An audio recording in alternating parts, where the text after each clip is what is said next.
नौजवान कहा जाता है कि किसी भी कौम की रीढ़ की हड्डी होते हैं और उनकी तरक्की में एक बहुत अहम किरदार अदा करते हैं। मगर हमारे पड़ोस में भारत में एक जो पार्टी नौजवानों पर मुश्तमिल पार्टी बनी, ककरोच जनता पार्टी, और जिसने कुछ ही दिन में बहुत ज़्यादा हाइप भी क्रिएट कर ली, बहुत ज़्यादा पब्लिक भी अपने साथ जोड़ ली। अब वो पार्टी निकली है नरेंद्र मोदी के अगेंस्ट और उनकी पॉलिसीज़ के अगेंस्ट। उनके जो तहफ़्फ़ुज़ात वगैरह थे वो उन्होंने जाहिर करने थे, लेकिन वो पार्लियामेंट के करीब पहुंचते हैं तो वहाँ पर उन पर लाठीचार्ज भी किया जाता है, उनके ऊपर वाटर कैनन्स भी जो हैं वो फेंके जाते हैं। बाकी भी उनके साथ जो है वो जिस हद तक एक तशद्दुद वाला रवैया रखा जा सकता था रखा जाता है।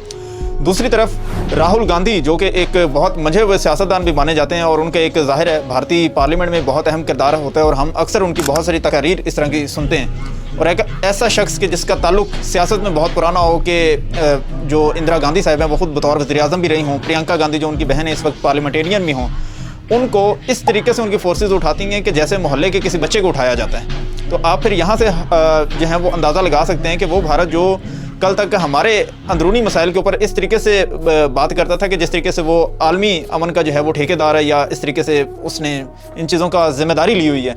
उनके अपने हालात आज इस हद तक पहुँच चुके हैं कि नौजवान जब निकले और पार्लियामेंट के करीब पहुँचे तो नरेंद्र मोदी वहाँ से पार्लियामेंट छोड़ के ही, अपना इजलास छोड़ के ही वहाँ से भाग निकले हैं। अपनी कीमती राय का इज़हार कमेंट बॉक्स में ज़रूर कीजिएगा।